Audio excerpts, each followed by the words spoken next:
मौका परस्त और मफाद परस्त लोगों के बारे में बड़ा आपने सुना होगा। थोड़ी सी हम भी बात कर लें। मौका परस्त और मफाद परस्त लोग वो होते हैं जनाब, जो कभी किसी के काम नहीं आते। यानी कि जब काम इन प्रोसेस हो रहा होता है, जब आपको उनकी ज़रूरत होती है ना, तो उनके पास अपनी बड़ी मसरूफियात होती हैं। आप उनसे कहें कि जी ये मेरा फ़लाना काम है, तो वो आपको अपनी जॉब के बारे में बताएंगे, कभी कोई मजबूरी बताएंगे, कभी कोई मजबूरी बताएंगे, लेकिन आपके काम कभी नहीं आएंगे। ठीक हो गया। और एट द एंड जब वो काम मुकम्मल हो जाता है सर, तो सबसे पहले यही मौका परस्त और मफाद परस्त लोग जो होते हैं, ये सरे फरिस्त होते हैं। इनका काम के सरंजाम होने में कोई रोल नहीं होता, लेकिन रिवार्ड लेने के लिए ये सबसे आगे होते हैं। ये इनकी जो है ना काबिलियत है। और मैं आपको एक मिसाल दे के समझाता हूँ कि एक देग बन रही होती है खाने की, वो बांटनी होती है। तो जो मौका परस्त लोग होते हैं ना, वो पता क्या करते हैं, जब देग इन प्रोसेस होती है ना, तो ये वहां पर नहीं होते।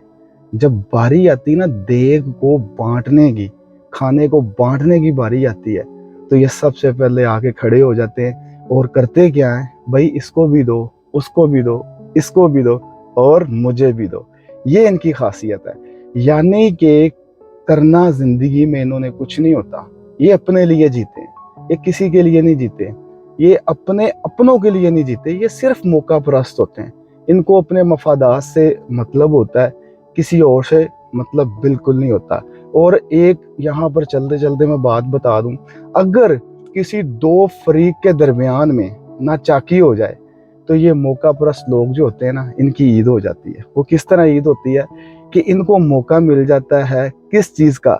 और मैं आपको एक यहाँ पर बड़ी अहम बात बता दूं, मौका परस्त आदमी हमेशा तगड़े बंदे के साथ जो है ना, तगड़े फरीक के साथ खड़ा होगा, क्योंकि उसे पता है कि दूसरा जो फरीक है वो शायद उसके मफादात पूरे ना कर सके, शायद उसकी जो मौका परस्ती को वो मुकम्मल ना कर सके। इस वजह से जनाब वो क्या करता है, मौका परस्त आदमी तगड़े बंदे के साथ खड़ा हो जाता है और मामलात को सही करने की बजाय ये मामलात ख़राब करते हैं। क्योंकि जनाब इनको क्या मिलता है इन चीज़ों से, इनको ये मिलता है कि जो अहमियत इनको नहीं मिल रही थी, वो अहमियत मिलना शुरू हो जाती है।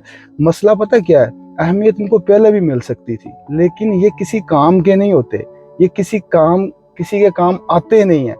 और लेकिन जब मफाद की बात आ जाती है, तो ये सबसे पहले आगे होते हैं।